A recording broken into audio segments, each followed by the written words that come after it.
Bonjour à tous et bienvenue, nouvelle semaine, nouveau numéro d'ALPL. Ravi de vous retrouver. Voici le sommaire de cette émission. Dans une demi-heure, notre grand entretien, ce sera avec Thierry Baudet. Il est président de la Mutualité française. On reviendra avec lui notamment sur le Ségur de la santé. Les négociations entre gouvernement et monde hospitalier se sont achevées aujourd'hui. 2 accords ont été signés. Est-ce que les promesses d'une grande réforme de l'hôpital public ont été tenues? Est-ce que tous les enseignements de la crise sanitaire ont bien été tirés? On en parlera très largement avec notre invité pour réagir. #ALPL. Mais avant ça, comme chaque année, le 13 juillet précède le 14. Mais à la différence des autres années, Emmanuel Macron est peut-être en ce moment même en train de préparer sa prise de parole. Le chef de l'État s'exprimera en effet demain face aux Français. Qu'attendre de cet exercice? Est-ce le début d'une nouvelle séquence du quinquennat? On en débattra avec mes invités qui sont là. Mais avant cela, élément de réponse avec Jérémy Hensman. C'est à la fois une première et un retour au classique.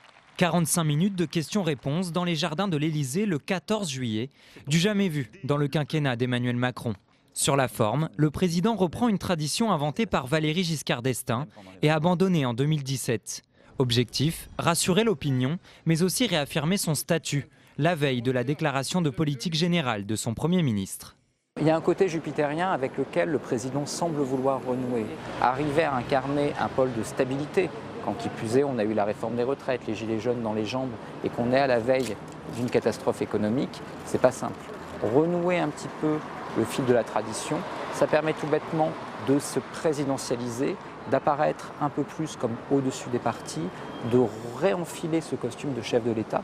Sur le fond, Emmanuel Macron entend détailler ce qu'il qualifie de nouveaux chemins pour les 600 derniers jours de son quinquennat. Situation sanitaire, sécurité, Ségur de la santé, plan européen de 500 milliards d'euros. Des annonces très fortes sont attendues selon son entourage, notamment concernant le plan de relance économique promis pour septembre et déjà dévoilé en partie par son gouvernement. Ma priorité absolue dans le plan de relance, ce sera l'emploi. Et la priorité absolue des priorités, ce sera l'emploi des jeunes. Parce qu'on ne peut pas laisser aux jeunes Français qui rentrent sur le marché du travail la seule perspective de s'inscrire à Pôle emploi. Donc il y aura des mesures massives, elles seront précisées par le Premier ministre et par le Président de la République dès cette semaine. Demain, le chef de l'État devrait également répondre sur le sujet sensible de la réforme des retraites et sur les nominations polémiques de Gérald Darmanin et Éric Dupond-Moretti au gouvernement. Et avec nous pour analyser les enjeux de cette prise de parole, Alexia Germont, présidente du think tank France Audacieuse, adjointe à la mairie du 15e arrondissement de Paris. Bonjour, merci d'être avec nous. Nicolas Corato, bonjour, vous êtes président de l'Institut de recherche politique Place de la République. Bonjour. Merci d'être avec nous. Alexandre Devecchio, éditorialiste au Figaro, auteur du livre Recomposition, le nouveau monde populiste, ça s'affiche à l'écran. Et Claude Posternak qui est avec nous à distance. Vous êtes membre du bureau exécutif d'En Marche, fondateur du baromètre Posternak IFOP. Bonjour, merci d'être avec nous. Peut-être un mot sur la forme pour commencer. Emmanuel Macron, on le sait, ne voulait plus de cette tradition, de cette fameuse allocution du 14 juillet. Il a changé d'avis. Pourquoi, selon vous, Alexia Germont? D'abord, peut-être parce que certaines traditions, même de l'Ancien Monde, peuvent avoir du bon, notamment parce qu'elles permettent un contact direct avec des questions, des réponses, un positionnement effectivement au-dessus des partis, de pères rassembleurs de la nation. Et après les moments de confinement que nous avons tous vécus, très clairement, il y a cette attente des Français sur une forme peut-être moins déstabilisante, retrouver un certain nombre de points fixes, de boussoles, qui permettent, en tout cas très clairement, c'est l'objectif affiché, de tracer la route, ce qu'il appelle le nouveau chemin pour les 600 prochains derniers jours. Alors ça dépend comment on veut présenter les choses, prochains jours ou derniers jours. Donc ça, sur la forme, c'est effectivement extrêmement important de retrouver un certain pôle de stabilité. Nicolas Corato, c'est une manière aussi peut-être de redescendre un peu sur terre après le tunnel des allocutions pendant la crise sanitaire? Alors redescendre sur terre, c'est pas à moi qu'il faut vous posiez les questions, parce que j'ai pas l'impression que le président de la République est complètement redescendu sur terre. D'abord, 2 mots sur la forme et le timing. Quand même, certains parlementaires, des sénateurs notamment, se sont étonnés que cette allocution arrive avant le discours de politique générale du nouveau Premier ministre. On est quand même dans un entre-deux un peu, là aussi, un peu inédit. Vous dites qu'on reprend les traditions, mais c'est assez inédit de voir un président de la République qui va s'exprimer alors qu'il a nommé un Premier ministre qu'on n'a pas encore entendu je veux dire, de manière principale au Parlement. Donc ça pose une première difficulté.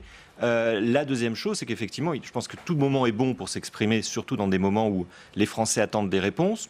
Après, on peut aussi se dire qu'on a un président de la République depuis ce remaniement, qui est aussi en campagne et qui va utiliser toutes les séquences qui lui sont à la disposition pour pouvoir s'exprimer, peut-être aussi gagner une certaine bataille culturelle auprès des esprits, parce qu'il a 18 mois finalement pour convaincre sur l'utilité de son quinquennat. Alexandre Devecchio, ce retour de la tradition, il faut s'en féliciter. Je crois que c'est la fin, effectivement, de la Startup Nation, du Nouveau Monde. Je pense que le président de la République a compris que, effectivement, en période de crise, il fallait peut-être revenir aux fondamentaux. D'ailleurs, c'est comme ça que j'ai interprété la nomination du nouveau gouvernement, avec un tournant régalien, plus d'autorité, un tournant du politique aussi, puisqu'on avait beaucoup de techno dans le précédent gouvernement. Là, ça a l'air d'être un gouvernement où il y a plus d'élus, de gens qui ont un peu plus de poids politique. Donc voilà, c'est à la fois un aveu d'échec, parce que voilà, il avait construit, il va falloir se réinventer. Et en même temps, je crois qu'il n'avait pas le choix, le président de la République, dans un contexte de crise comme celui-ci. Un aveu d'échec, mais est-ce que si c'est un aveu, en France, on ne peut pas faire de la politique différemment, Alexia Germont ? En tout cas, il faut l'espérer quand même, qu'on puisse apporter du sang neuf, qu'on soit pour ou contre la politique qui est menée par Emmanuel Macron. À mon sens, là n'est pas le sujet. Il faut se sentir libre de pouvoir apporter aussi des codes nouveaux pour accompagner finalement la mutation. En revanche, il ne faut pas avoir le réflexe qui est souvent systématique de rejeter un certain nombre de principes traditionnels qui pourtant fondent notre démocratie, qu'on a certainement tous un peu rapidement oubliés, mais dont on a précisément tout à fait besoin. Par exemple, là, le président va être obligé d'expliquer quand même, peut-être même rapidement, mais d'expliquer quelle est la signification de ce changement de Premier ministre. Parce que finalement, à aucun moment, nous n'avons eu le loisir d'avoir une explication claire sur qu'est-ce qu'on souhaitait régler comme souci et quel est le nouveau tournant et pourquoi on change et pour faire quoi de ces futurs 600 jours, sachant qu'il y a quand même un certain nombre de défis qui sont à relever, qui sont très clairement le sanitaire, la relance économique, bien évidemment, la sécurité, l'emploi des jeunes. Voilà. On va les aborder. J'aimerais juste entendre Claude Posternac. Alors, on sait, le discours de politique générale va intervenir de Jean Castex, interviendra mercredi. Le président qui fixe le cap, le Premier ministre qui exécute en quelque sorte les directives du président. C'est un retour à une forme de normalité sous la 5e ? La normalité, c'est un retour à ce que le président de la République a déjà fait que son Premier ministre. Je vous rappelle que lorsque Édouard Philippe a été nommé, avant la déclaration du Premier ministre à l'Assemblée nationale, le président de la République avait souhaité intervenir à la télévision et on se retrouve exactement dans le même schéma. Je pense que il ne faut pas comparer 14 juillet VGE par rapport au 14 juillet d'Emmanuel Macron. Macron est uniquement dans la continuité de ce qu'il a fait avec Édouard Philippe. Ça veut dire très simplement ce que vous venez de dire, c'est-à-dire que le président de la République fixe la stratégie et le Premier ministre est dans le terme de la tactique et développera dans le détail les grandes lignes qui seront développées par le président de la République au moment de l'allocution de demain. Alors précisément, dans cette intervention de demain, on attend beaucoup, notamment en ce qui concerne le plan de relance économique. Une bonne partie de l'entretien devrait être consacrée à ce sujet. Question bête, pourquoi attendre septembre pour lancer ce fameux plan de relance économique ? Là aussi, je vais avoir du mal à vous répondre sur la question du timing. Je compte sur vous. Non, mais je pense que ce sont des sujets extrêmement lourds. Si on attend, c'est qu'on doit avoir quelque part une annonce forte à faire, c'est-à-dire un plan qui nécessite du temps de déploiement administratif, peut-être législatif, peut-être réglementaire. Moi, je suis toujours surpris par comment dire, l'aptitude du séquençage chez Emmanuel Macron. C'est-à-dire cette idée de nous dire, je vais vous annoncer les choses en les tronçonnant, vous voyez l'épisode 1, puis l'épisode 2, puis l'épisode 3, de nous faire attendre. Et on a l'impression qu'on attend sa communication et qu'en même temps, on attend les actes de son gouvernement. Donc vous avez raison, la question c'est pourquoi attendre septembre pour déclencher un plan. Soit ce plan est d'ampleur, on peut comprendre l'attente, soit il est, somme toute, assez traditionnel et je ne vois pas très bien où pourrait être l'innovation sur l'emploi des jeunes dans notre pays parce qu'on a à peu près tout tenté ces 20 dernières années avec assez peu de résultats, il faut le dire. 700 000 jeunes qui doivent arriver sur le marché de l'emploi en septembre. Donc je ne vois pas pourquoi est-ce qu'on attend particulièrement, sauf à ce qu'il y ait vraiment une révolution. Et à ce moment-là, si révolution il y a, je pense qu'on en saura un peu plus demain. Alexandre Devecchio, même question. Les Allemands ont mis 130 milliards d'euros sur la table dès le mois de juin. On est à la traîne ou c'est simplement une différence de méthode ? Xavier Bertrand disait dans le JDD, le disait hier, que l'urgence était telle que la rentrée risquait d'être catastrophique sur le front de l'emploi, qu'il fallait agir vite. Donc en ce sens, oui, je partage ce qui vient d'être dit. Donc on peut penser que c'est un pur effet de communication du président de la République qui veut être le maître des horloges. Le problème, c'est que quand on est dans une crise, on n'est pas forcément le maître des horloges. Il faut aller le plus vite possible. Nicolas Corato, l'autre volet de la relance, ça devrait être la décarbonation de l'économie, le verdissement de notre économie. Les questions d'un vaste programme des dépenses publiques en matière notamment de rénovation thermique. Emmanuel Macron est en train de devenir ou de redécouvrir le keynésianisme ? Peut-être. Alors ça, c'est un vrai sujet et c'est vrai qu'on a vu apparaître avec la relance par l'investissement public qui a eu lieu pendant la crise, peut-être effectivement une nouvelle politique économique. Après, il faut regarder avec qui il le fait. C'est-à-dire que moi, je remarque que ce gouvernement n'a pas changé. Le gouvernement d'avant le Covid est à peu près le même que celui d'après le Covid. Alors, effectivement, on a avancé peut-être sur les sujets régaliens, mais économiquement, je ne vois pas de signal qu'il y ait un changement de théorie. D'ailleurs, on est en train de nous dire qu'il faudra rembourser cet investissement public colossal qui a été fait pour sauver l'économie pendant le Covid. Donc, je n'ai pas l'impression qu'on ait changé. Moi, je n'ai pas vu revenir... Enfin, le gouvernement n'est pas keynésien. Peut-être que le président de la République est redevenu, mais l'a-t-il toujours été, j'en sais rien, un keynésien, mais je n'ai pas vu de signal politique fort sur le terrain économique. Alexia Gerbon. Oui, c'est vrai qu'en tant qu'élu, c'est précisément les sujets dont j'ai la charge, donc que je regarde avec beaucoup d'intérêt. Pour répondre quand même à votre question, il me semble qu'une des explications qui pourrait éclairer finalement ce retard à l'allumage, parce qu'on voit bien qu'il y a des mesures immédiates, dans la réaction immédiate, le gouvernement a été, je crois, vraiment excellent, très bon, avec vraiment le filet de sécurité qui a été mis à disposition. Maintenant, il faut transformer l'essai et rien n'est gagné, parce qu'il y a à la fois les mesures de moyen terme, avec un certain nombre de politiques publiques dont on va avoir du mal à réinventer finalement les grands axes. Ça, c'est le premier point. Et puis, le second point, c'est aussi sur le long terme. Et là, je trouve que c'est assez intéressant. Alors, ça a été très critiqué. Pour ma part, je trouve que c'est plutôt une idée intéressante. On ne sait pas s'il n'y aura pas un commissariat au plan, éventuellement, qui serait à nouveau sur le devant de la scène. Je trouve que dans ces périodes très chahutées, où on a quand même toujours les difficultés de changement potentiel de gouvernement, je sais qu'au sein de France Audacieuse, nous, notamment sur les questions de réindustrialisation, c'est des questions qu'on regarde beaucoup avec ce prisme-là. Ça me paraît être une piste qui justifierait peut-être à ce moment-là le retard à l'annonce de ce grand plan. Maintenant, c'est dommage de se dire qu'on va perdre le mois d'août. J'ai l'impression qu'il y a presque plus de débat finalement sur la nécessité de réindustrialiser la France. Claude Posternac, est-ce que Emmanuel Macron est finalement devenu souverainiste? J'ai l'impression qu'il s'est emparé de ce mot. Je vois Alexandre Devecchio qui sourit, mais la question s'adresse à vous. La souveraineté, notamment sanitaire, tant attendue, Emmanuel Macron devrait en dire quelques mots demain. Est-ce qu'on a un président qui est devenu un souverainiste? Souverainiste, sûrement pas.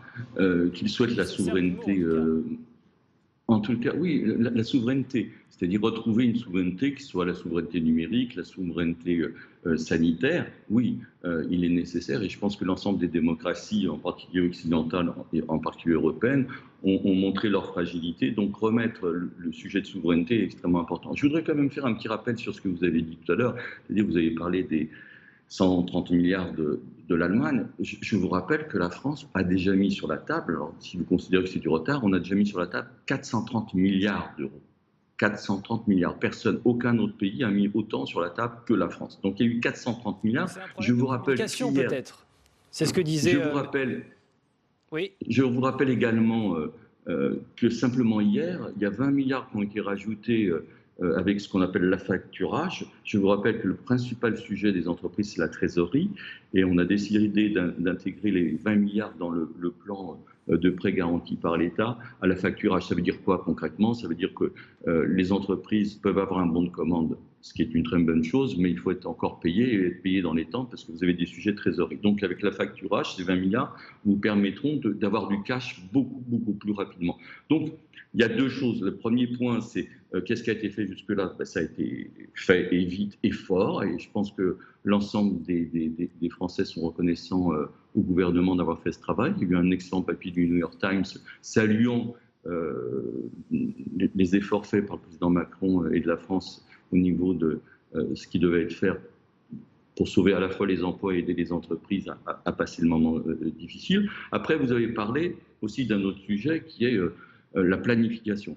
Je rappelle que parmi les 4 points qui avaient été validés par le Conseil national de la résistance en 1944, il y avait la sécurité sociale, il y avait les nationalisations, il y avait le contrôle ouvrier, et le point central était la création d'un commissariat au plan. Le président de la République fait référence au jour heureux, qui était le nom de ce programme. La planification à la française a apporté énormément de choses à notre pays. Je vous rappelle le TGV, je vous rappelle Ariane, je vous rappelle Concorde. Ça a été des moyens qui ont permis à ce pays d'exister d'un point de vue industriel. Et donc, si on veut faire des relocalisations, et lorsque vous interrogez les Français, vous avez un score soviétique, parce que lorsqu'on demande aux Français est-ce que vous voulez de nouveau des relocalisations en France, vous êtes à 97%. Donc il y a une volonté des Français de relocaliser, de retrouver des industries. Pour redonner des industries, il va falloir donner des cohérences stratégiques parce qu'on ne pourra pas tout faire, même si nous y essaierons de faire une souveraineté qui soit la souveraineté la plus large et en particulier la souveraineté numérique. Alors vous évoquez la création de ce fameux haut commissaire au plan. Le nom de François Bayrou circule très activement. Avant de vous faire tous les 4 réagir, je vous propose d'écouter la députée LFI Mathilde Panot. C'était sur notre antenne ce matin. C'est évident que c'est une victoire culturelle pour nous. C'est une victoire culturelle parce que on était les seuls à parler de planification, que ça fait quand même longtemps qu'on dit que c'est la méthode qu'il faut mettre en place. Donc oui, c'est une victoire culturelle. Après, la question, c'est que quand même, ils ont quand même beaucoup à apprendre parce que je rappelle que ce gouvernement, en termes de laisser-faire du marché, est quand même le champion. C'est pas le champion de la Terre, c'est le champion des transnationales. La République En Marche pioche dans la boîte à idées de la France Insoumise, Alexandre Devecq. Non, mais ils s'attribuent à eux seuls la planification. C'était rappelé tout à l'heure, c'est une idée gaulliste et je ne suis pas sûr qu'il faille faire de la planification soviétique. Mais je suis très favorable, pour ma part, à un commissariat au plan. On fait toujours croire que c'est une idée incroyablement archaïque. Il a été supprimé que dans les années 90 et on ne peut pas dire que la situation économique se soit améliorée depuis. On a vu que depuis, la désindustrialisation qui avait déjà commencé s'est accéléré et qu'on a ce problème de crise territoriale avec toute une France périphérique qui voit ses usines fermer, ses centres-villes se paupériser. Donc moi je pense qu'il servait à quelque chose et effectivement c'est une petite révolution idéologique pour Emmanuel Macron qui posait encore il y a peu à la une de Forbes en expliquant qu'il était le champion du libre-échange. Donc maintenant je demande à voir, mais effectivement si on va vers ce tournant-là, c'est intéressant. C'est vrai qu'il l'avait annoncé pendant le confinement. Dans la réinvention, il y avait cette idée de souveraineté nationale. Il y a des signes qui ne sont pas forcément négatifs. Moi aussi, je trouve que autant je pense que la crise sanitaire n'a pas été très bien gérée, autant je pense que l'aide immédiate à l'appareil de production aux entreprises a été une bonne chose, gérée efficacement. Et là, dans les attributions de Bruno Le Maire, il y a le fait qu'il est ministre de la relance. Donc ça, c'est quand même intéressant. Après, il y a aussi des signes contradictoires.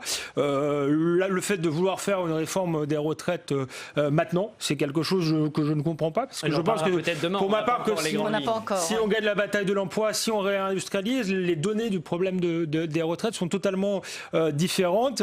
Et donc, j'aimerais qu'on sorte complètement de cette orthodoxie budgétaire, mais c'est quelque chose à laquelle il va falloir répondre demain. Et enfin, on est sorti de l'orthodoxie budgétaire. Pour l'instant, mais on a vu qu'après la crise de 2008, effectivement, on y était sorti un temps, mais qu'on est ensuite replongé dans l'austérité avec les conséquences que l'on sait. Donc j'espère qu'on ne commettra pas les mêmes erreurs aujourd'hui. Et j'ai une interrogation et peut-être une crainte tout de même. C'est le fait, peut-être on disait, ça prend du temps. Est-ce que le président de la République attend ou pas le feu vert de l'Allemagne? Est-ce que le plan de relance européen va être conditionné à une certaine politique? C'est aussi ça qu'il faudra voir. Donc la souveraineté, ça commence par être maître totalement de sa politique et pas attendre que les partenaires européens vous dictent cette politique. Nicolas Corato, ce haut commissariat au plan, il va servir à quoi? Il va servir à trouver un rôle politique à François Bayrou. Déjà on a compris ça. Plus sérieusement, il servira si l'État a véritablement la volonté politique de peser sur les destinées économiques de la France et donc de donner des instructions, peut-être des orientations, mais peut-être des instructions également aux industriels. Et c'est là où on va regarder si c'est une vraie planification ou pas. Parce que la planification, c'est quand même parfois aussi un peu la contrainte. C'est pas que l'incitation.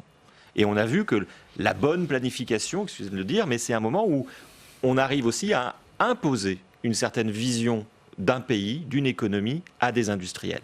Est-ce que nos industriels, qui sont majoritairement sur la loi du marché et de l'ultralibéralisme depuis une trentaine d'années, sont prêts à ce nouveau partenariat avec l'État? Je prends quand même deux exemples, moi, qui me marquent. Air France et Renault.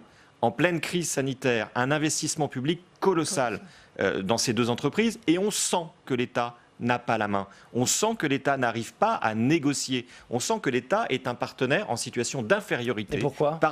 Mais parce que l'État a oublié la culture économique, parce que les personnes qui, dans l'État, sont chargées de mettre en place ces grands programmes sont d'une certaine manière dépendants de ces grands groupes, puisque leur carrière, de toute façon, va s'y terminer ou s'y prolonger. Il y a aujourd'hui, je pense, une difficulté sur la souveraineté de l'État par rapport à ces grands groupes, par rapport à ces multinationales. Que l'État doit imposer ses conditions à ces grands groupes. Sinon, à un moment, la planification n'a plus rien de politique. La planification, ça va être un poste en plus dans le budget, ça va être une dépense de plus, on va donner de l'argent à des industriels et on ne va rien contrôler. Si c'est ça la planification, ça ne s'appelle pas de la planification, ça s'appelle un ministère de l'économie qui continue à attribuer des moyens à des industriels qui ne rendent rien à l'intérêt général. Parce que si c'est une planification, il y a de l'intérêt général d'ailleurs. Et alors, donc, le problème, c'est l'intérêt privé versus l'intérêt général. Et moi, je veux bien qu'on fasse référence au Conseil national de la résistance. Enfin, tout le monde fait référence au Conseil national de la résistance. Je rappelle qu'il n'y avait pas que des gaullistes au Conseil national de la résistance. Il y avait aussi des communistes.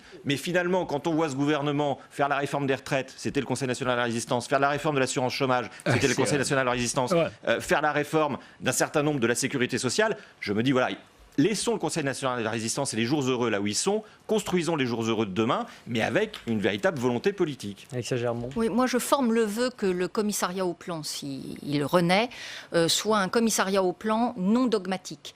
Pourquoi je dis ça? Parce que en fait, vous évoquiez le fait que c'était incompatible quelque part avec une vision très libérale, très néolibérale. Très néolibérale, pour être très exact. Et quand on entend la représentante de la France Insoumise, c'est vrai qu'on a une vision très dogmatique des choses. Or, à quoi ça peut servir pour le bien de notre pays? Ça peut servir à donner une stratégie. Il faut néanmoins que ça soit à ce moment-là un commissariat au plan qui soit extrêmement flexible, souple, ouvert vers l'extérieur, en lien avec l'Europe aussi, parce qu'on sait très bien que justement pour les grands projets d'avenir, c'est le lien avec l'Europe qui nous permettra éventuellement de peser et d'avoir une France forte dans une Europe forte. Et également, une fois qu'on a vu cette question stratégique, avoir un redéploiement au niveau des territoires qui soit particulièrement prégnant. Et aujourd'hui, ça manque encore cruellement. Or, on a vu avec la crise du coronavirus combien finalement les régions ont été particulièrement efficaces dans cette crise, combien aussi même jusqu'au niveau des mairies. On a bien vu que le local a été extrêmement présent et beaucoup plus à la hauteur finalement de ce qu'attendaient les citoyens. Parce que le fossé avec les citoyens est immense. Ce que vous voulez dire, c'est qu'il faut un plan certes, mais décentralisé. Il faut un plan Pas jacobin. Alors, il faut un plan avec une tête jacobine, mais les bras qui soient tout à fait girondins. Claude Pasternak, François Bayrou, il a une tête jacobine et des bras girondins. C'est pas faux d'ailleurs. Ah, des bras girondins, oui, j'en suis sûr. Lorsque vous êtes maire de Pau et lorsque vous défendez le Sud-Ouest, vous êtes girondin par nature. Donc, bien sûr qu'on a besoin d'un État qui se décentralise. Mais pour revenir au sujet de planification, lorsqu'on faisait référence tout à l'heure au Conseil national de la résistance, vous avez raison de rappeler que tout le monde était dans le Conseil national de la résistance. Que le Conseil national de la résistance est né lorsque Léon Blum, en prison à l'été 42, envoie un courrier à Charles de Gaulle, et que Charles de Gaulle envoie Moulin pour unifier cette résistance. Et dans cette résistance, les 16 membres du Conseil national de la résistance, vous avez des communistes, vous avez des MRP, vous avez bien évidemment des radicaux, et d'ailleurs des radicaux qui, eux, ne décident pas de donner le droit de vote aux femmes. Bon, c'est le général de Gaulle qui le décidera. C'est la seule chose que le Conseil national de résistance n'a pas fait. Mais dans ce Conseil national de résistance, qui va offrir la planification, il y a un outil. En même temps, on nationalise les banques, on nationalise les assurances, on nationalise Renault et on nationalise l'énergie. Donc vous avez des outils. Bien évidemment, on ne va pas revenir sur ces nationalisations. Mais derrière une planification, il faut avoir des outils. Ces outils, je pense qu'ils doivent être bien évidemment, et je suis d'accord avec Alexia Fermont, décentralisés, et à la fois décentralisés au niveau français et aussi européen, parce que sans une puissance européenne, et je rappelle quand même un petit détail qui a son importance, la première puissance économique au monde, ce n'est ni la Chine ni les États-Unis, c'est l'Europe. Simplement, le problème de l'Europe, c'est qu'il n'y a pas un outil qui soit à la fois politique, économique, fiscal et même social, qui lui permet d'assumer son rôle de leader. Donc, il faut à la fois marcher sur ses deux pieds, il faut être en même temps capable d'être girondin en France et de faire confiance aux Français, et ça c'est fondamental. On ne le fait plus aujourd'hui pour les Français, il faut le faire avec les Français, et d'un autre côté, il faut permettre d'avoir une Europe qui retrouve un esprit de conquête, à la fois d'un point de vue industriel, mais aussi d'un point de vue social. On a compris, la fonction sera délicate. Autre thème que j'aimerais aborder avec vous, ce sont les prochaines échéances électorales. Elles seront bien évidemment dans l'esprit d'Emmanuel Macron dès demain lors de son interview. Le prochain scrutin, c'est les sénatoriales. Elles auront lieu au mois de septembre. La première étape vient d'ailleurs de se jouer ce week-end en mairie. Regardez ce reportage dans l'Hérault. Il est signé Samia Dechir et Alizé Boissin. Bon.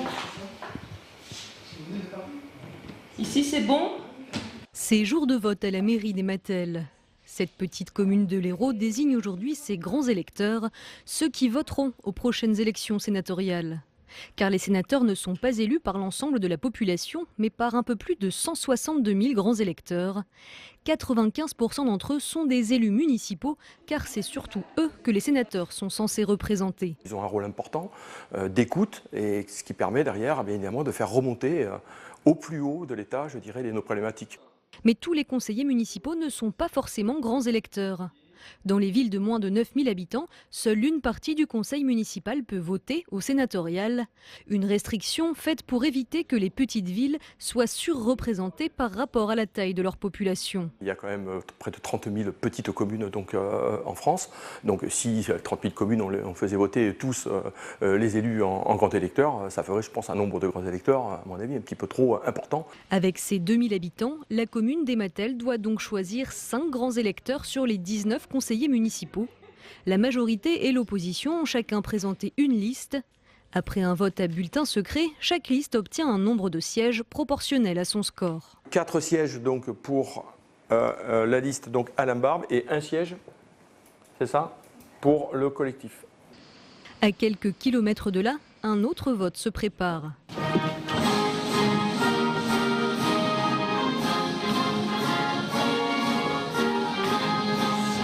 Au conseil municipal de Montpellier, tout le monde est grand électeur d'office. Pas besoin de choisir parmi les élus. Il s'agit au contraire d'élargir le corps électoral. Pour une ville de la taille de Montpellier qui a 283 000 habitants et seulement entre guillemets 65 conseils municipaux, on est obligé pour représenter dans le corps des grands électeurs Montpellier à la hauteur de sa population d'avoir des délégués supplémentaires. C'est le cas dans toutes les grandes villes de plus de 30 000 habitants où le conseil municipal doit élire un grand électeur supplémentaire pour 800 habitants. À Montpellier, les 65 conseillers municipaux doivent donc désigner 318 grands électeurs supplémentaires.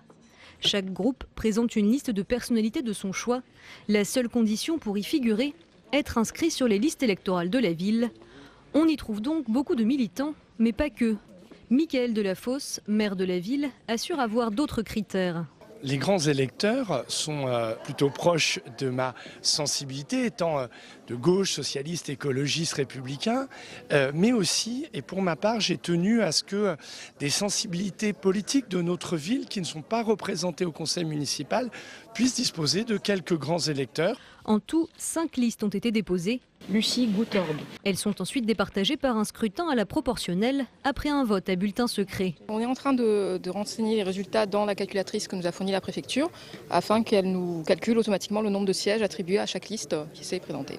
Avec 36 voix, la majorité municipale a remporté 177 sièges sur les 318 grands électeurs supplémentaires de Montpellier. Une fois élus sur cette liste, pas question de s'abstenir. En France, les élections sénatoriales sont les seules où le vote est obligatoire. Nicolas Corato, les relations étaient déjà tendues entre l'exécutif et le Sénat. On le sait, le Sénat devrait rester à droite en septembre. Il n'y a pas trop de mystère là-dessus. Est-ce qu'on risque d'assister à un regain de tension entre l'exécutif et la Haute Assemblée à l'approche des élections de 2022 ? Ça dépendra beaucoup de ce que voudra faire le président de la République avec les quelques mois qui le séparent du renouvellement du quinquennat. Si j'entends certains ministres, par exemple M. Dupond-Moretti, qui nous parle de révision constitutionnelle, et qui en parle peut-être rapidement ou trop rapidement, effectivement, il va falloir faire avec Gérard Larcher et la majorité sénatoriale, dont vous avez raison de dire qu'elle ne devrait pas changer radicalement. Elle devrait même s'étoffer. On voit aussi que la gauche devrait avoir quelques sénateurs en plus, d'après les projections qu'on voit, mais on va rester dans une épure qui est identique. Tout dépend des projets et de, encore une fois, le mode partenarial que vous voulez nouer ou pas avec le Sénat. Jusqu'à présent, force est de constater que ce mode partenarial n'a pas fonctionné et qu'on a été plutôt sur un rapport de tension. Moi, je pense qu'il y a deux choses qu'il faudrait regarder. C'est effectivement les projets de réforme constitutionnelle. Est-ce que c'est une bonne idée de poursuivre des idées de réforme constitutionnelle à mi-mandat ?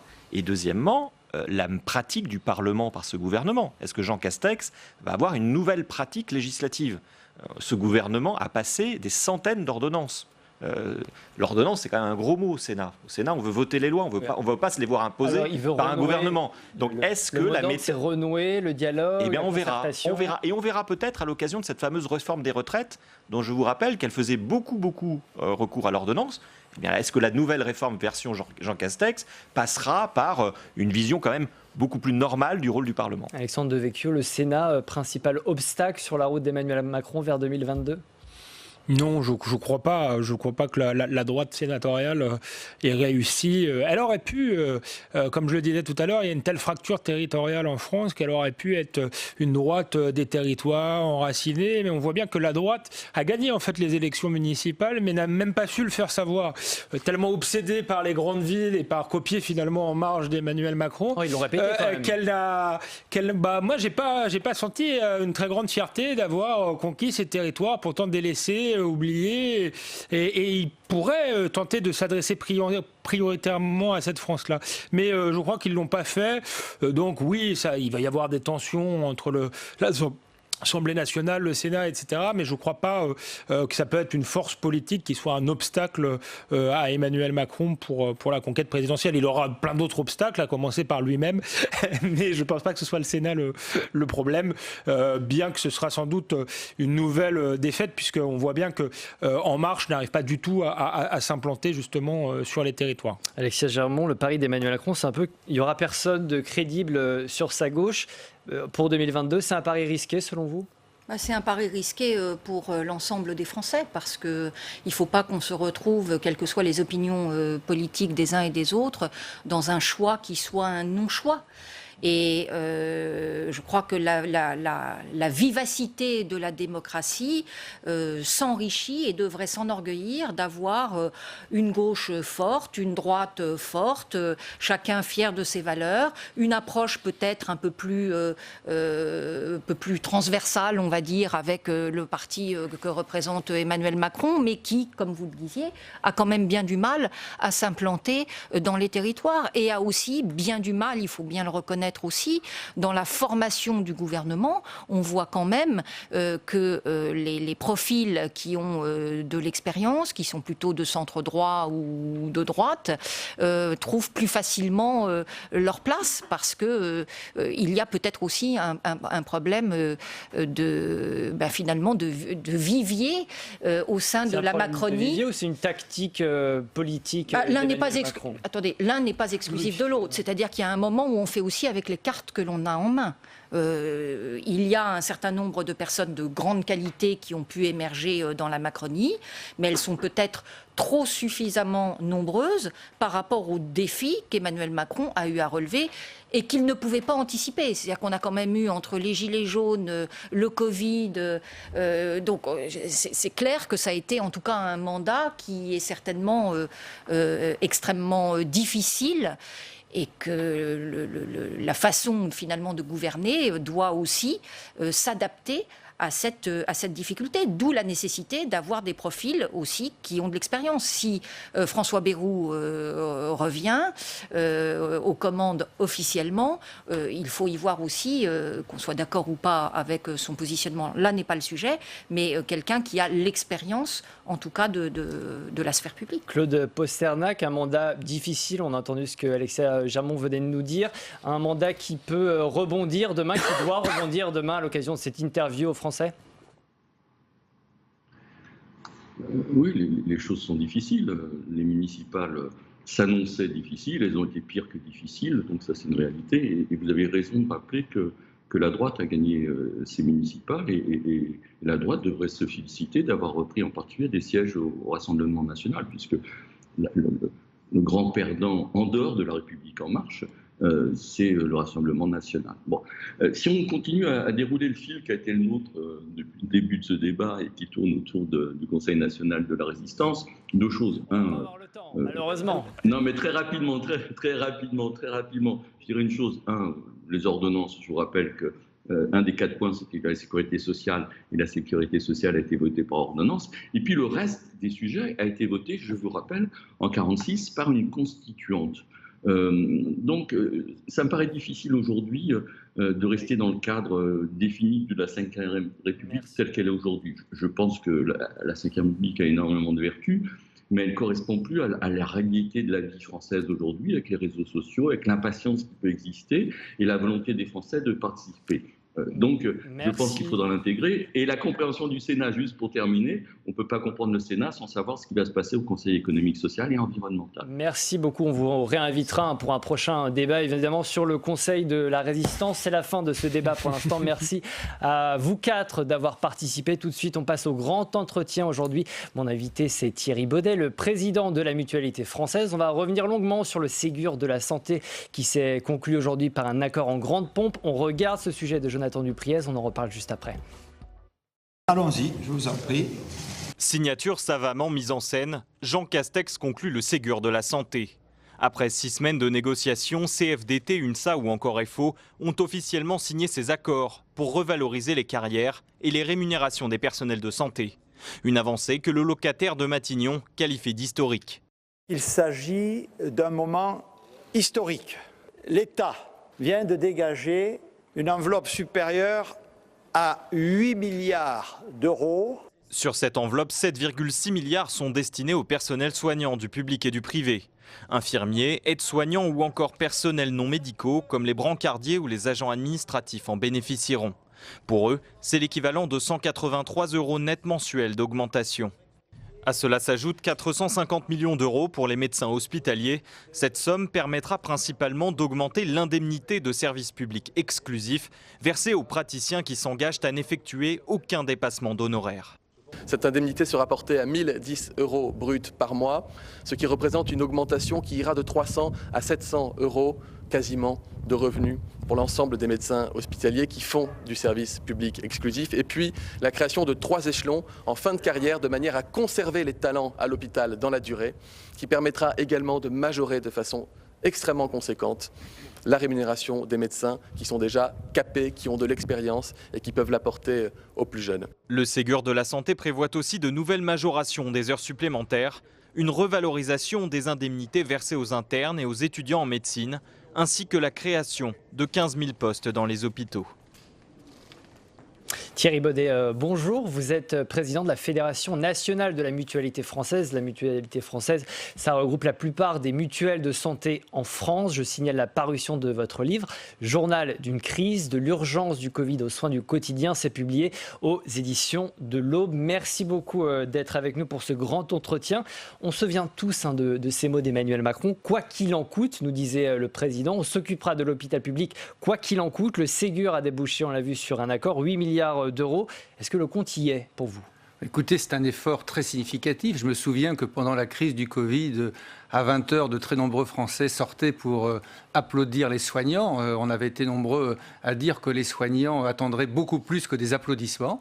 C'est vrai que ces 15 dernières années, on a beaucoup fait payer à l'hôpital les exigences d'équilibre des comptes. L'hôpital et ses personnels étaient d'exsangue avant même la crise du Covid. Ils ont tenu le coup, ils ont fait face, ils se sont réorganisés. Là, les annonces du Premier ministre et du ministre de la Santé sont des annonces importantes. Il y a un vrai rattrapage et un vrai effort tout à fait logique, mais qui est fait pour les personnels hospitaliers, du public et du privé, du sanitaire et du médico-social. C'est important. Alors, c'est pas ce que tout le monde pense. Certains syndicats, évidemment, critiquent ces accords. Pour l'Association des médecins urgentistes, la montagne du Ségur de la santé a accouché d'une souris. L'urgentiste Patrick Pelou, on va le voir, parle de propositions insuffisantes, voire désespérantes. Le syndicat Sud parle, lui, d'imposture et de trahison. Il demande des effectifs supplémentaires et la réouverture de lits d'hôpital.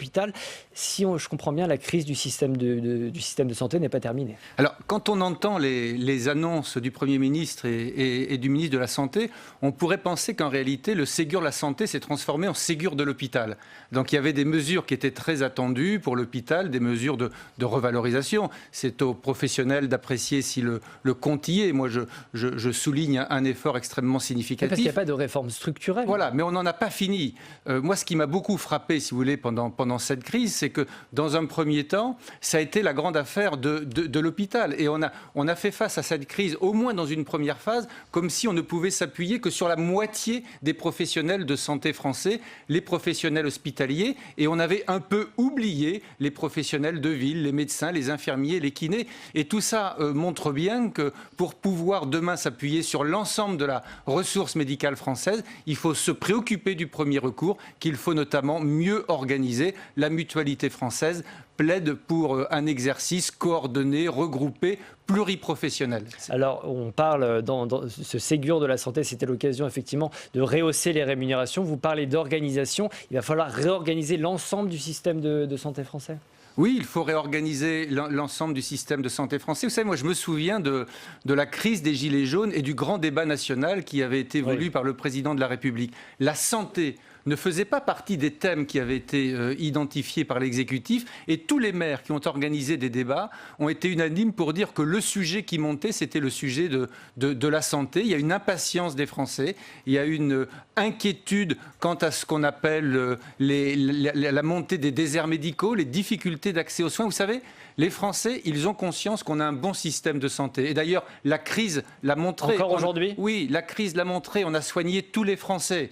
Vous savez, dans notre pays, on sort la carte verte, la carte vitale, avant la carte bleue, avant la carte bancaire. Simplement, les Français, ils ont le sentiment que les réformes successives, elles sont marquées du signe moins, que demain sera moins bien qu'aujourd'hui ou qu'hier. Et ils attendent des vraies réponses pour une prise en charge de proximité, pour permettre à l'hôpital de se concentrer, j'allais dire, sur son vrai métier et sur ses vraies missions. Alors en tout cas, cette crise, on n'était pas prêt, visiblement, évidemment, pour y faire face. Est-ce que les assurances et les mutuelles ont assez fait, selon vous, pendant cette crise sanitaire ? Écoutez, toutes les assurances complémentaires, mutuelles et aussi assurances privées ont répondu présent, c'est-à-dire que tous les contrats, toutes les garanties ont été exécutées. Parce qu'on a vu effectivement des petits patrons qui se plaignent de n'avoir plus rien. Ça n'a pas été le cas. Ça n'a pas été le cas s'agissant des sujets de santé. Toutes les garanties ont été honorées auprès de l'ensemble des Français. Et lorsque des petits patrons, comme vous dites, des entreprises avaient des difficultés, les mutuelles leur ont accordé des délais pour payer leurs cotisations. Et puis il se trouve que la mutualité, c'est pas toujours très connu, elle marche sur deux jambes. On est un assureur santé, mais on est aussi un offreur de soins. 2800 services de soins et d'accompagnement sur les territoires. Les personnels soignants de la mutualité ont été en première ligne pendant la crise du Covid, au même titre que leurs collègues du public notamment. Alors la prochaine épidémie, ça sera peut-être d'abord la prochaine vague de Covid. J'aimerais vous faire réagir à ces images. À Nice, concert géant ce week-end. 5000 personnes massées en bord de mer, sans masque pour la plupart.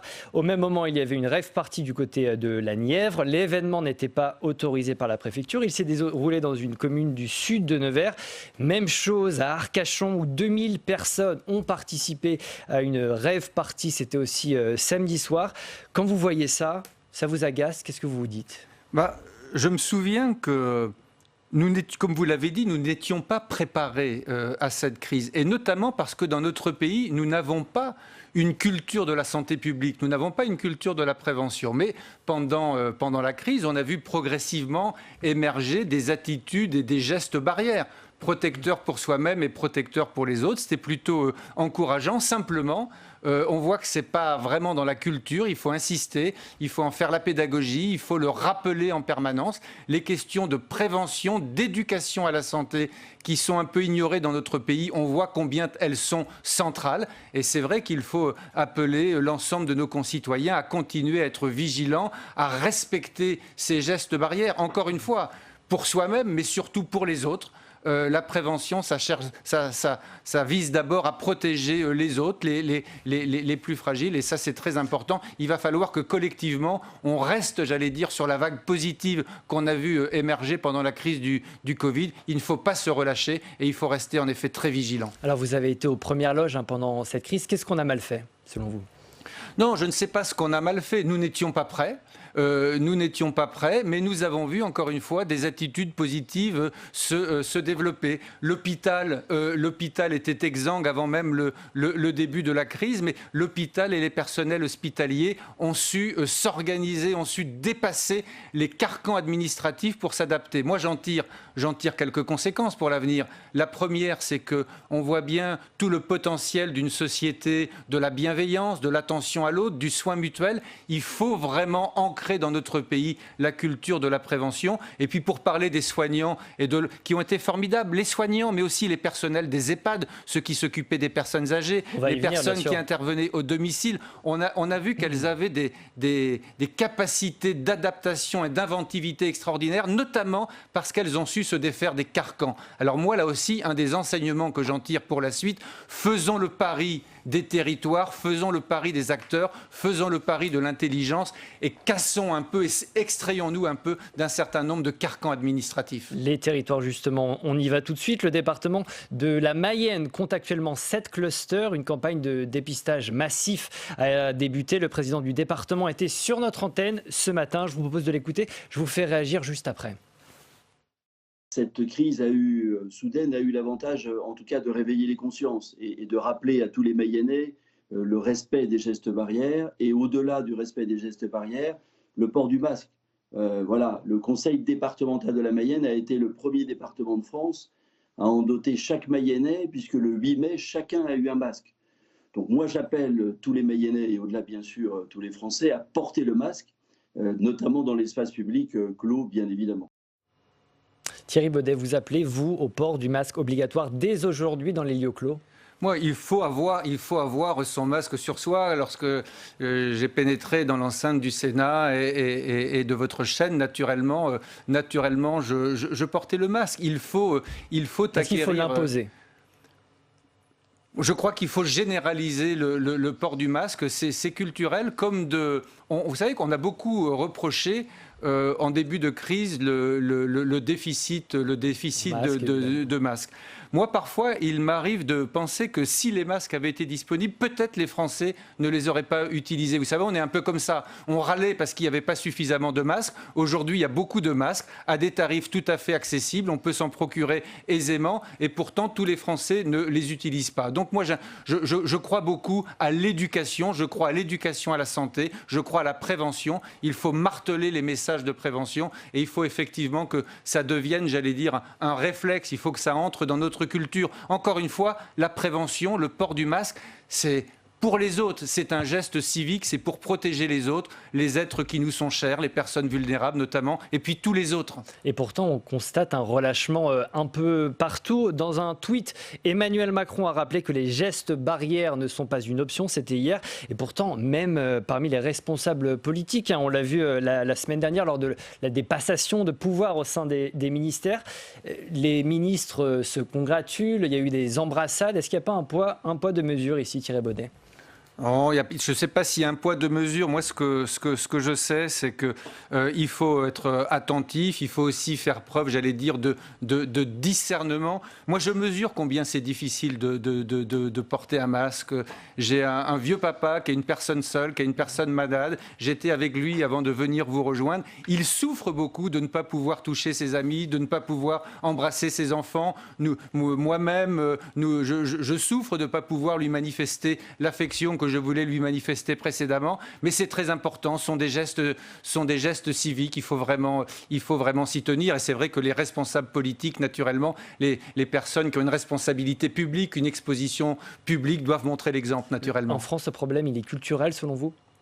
Nous n'avons pas de culture, de culture de prévention, une insuffisante culture de santé publique. Vous savez, notre système, c'est un système d'assurance maladie. On a une vraie mutation à opérer pour passer d'une assurance maladie à une assurance santé. C'est la santé qui doit nous préoccuper et la prévention, elle contribue à protéger ce fameux capital santé. Donc c'est une mutation des consciences. C'est une mutation des consciences. Ça touche l'importance des comportements individuels et collectifs. Naturellement. Troisième et dernier thème que j'aimerais aborder avec vous, c'est la question de la dépendance. On a vu comment les EHPAD français avaient sombré pendant la crise. Comment vous expliquez cette faillite qui est aussi la faillite de la société française ? Non, moi je pense. Il faut rappeler que vous gérez, je crois, 200 EHPAD en France. Un peu plus de 200 EHPAD.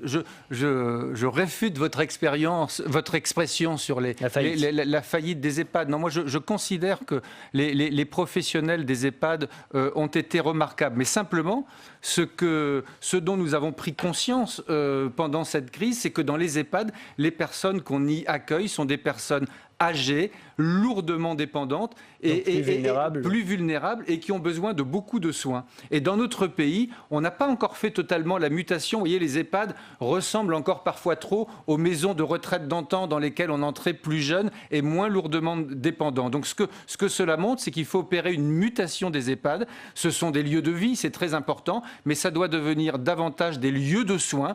Il faut renforcer, j'allais dire, la capacité médicale des EHPAD pour des prises en charge complètes.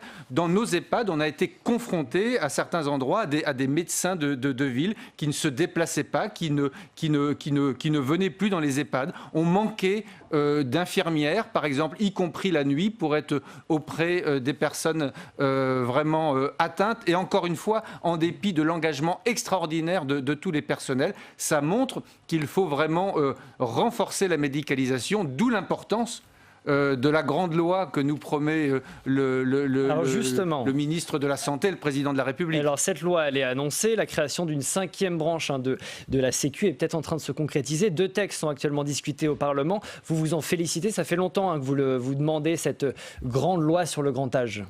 Oui, ça fait longtemps qu'on le demande. D'ailleurs, c'était au Congrès de la Mutualité française en 2018 que le président Macron avait annoncé ce projet d'une grande loi. Il y a eu des rapports très importants qui ont été effectués lorsque Mme Buzyn était ministre de la Santé. Elle avait demandé à un haut fonctionnaire, Dominique Libaud, de faire un rapport. Puis Myriam El Khomri, elle aussi, a fait un rapport. Les choses sont assez bien connues. Notre société vieillit. On va avoir de plus en plus de personnes au grand âge et donc de personnes dépendantes. La génération du baby-boom baby-boom. Voilà, les générations nombreuses du baby-boom qui arrivent au grand âge.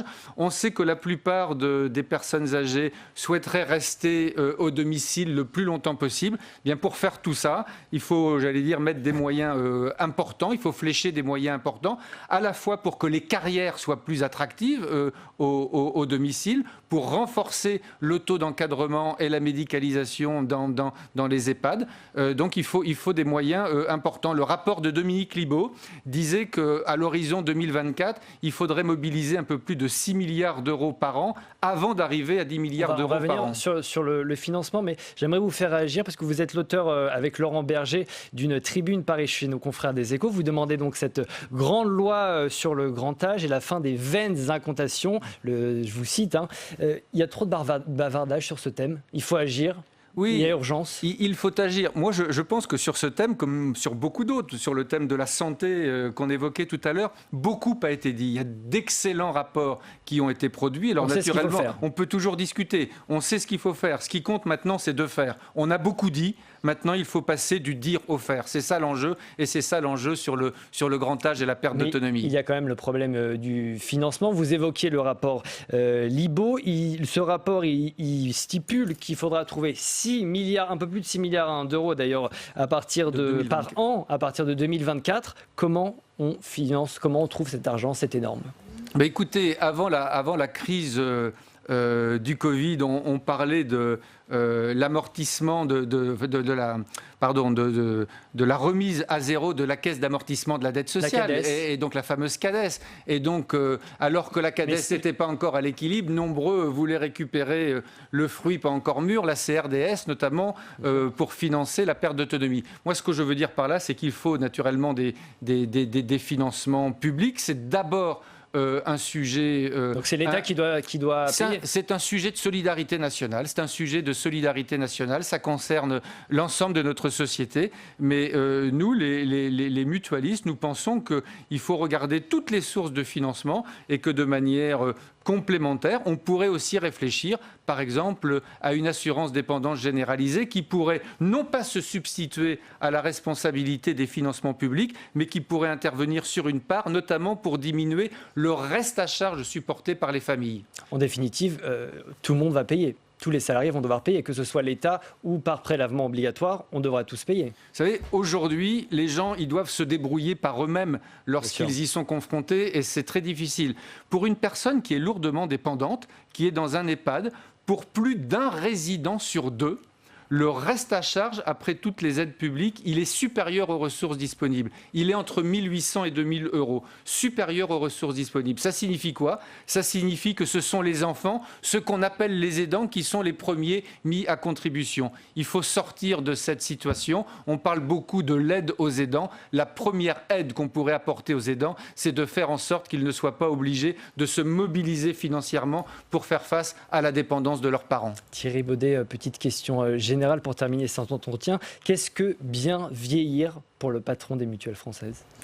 Bien vieillir, je crois que c'est pouvoir exercer son libre choix le plus longtemps possible, notamment le choix de rester à domicile. Bien vieillir, c'est vivre dans une société inclusive où la ville, les transports, les moyens de transport sont prévus et accessibles pour les personnes âgées. C'est une société inclusive, et c'est une société où, quand on est une personne âgée, on est toujours une personne socialement utile. Bien vieillir, c'est continuer à être utile. C'est une société plus solidaire. C'est une société plus solidaire, c'est une société qui repense et qui remet au cœur du vivre ensemble intergénérationnel. Merci beaucoup Thierry Baudet pour toutes ces explications, pour avoir accepté de répondre à nos questions. C'est la fin de cette émission. Je vais quand même rappeler le titre de votre livre, Journal d'une crise. C'est sorti aux éditions de l'Aube. Merci d'avoir été avec nous pour ce grand entretien. Vous avez rendez-vous mercredi matin avec Oriane Mancini. Son invité sera Damien Abad, le président du groupe Les Républicains à l'Assemblée. Prochain numéro d'ALPL, ce sera mercredi 22h. Soyez au rendez-vous sur Public Sénat. À bientôt.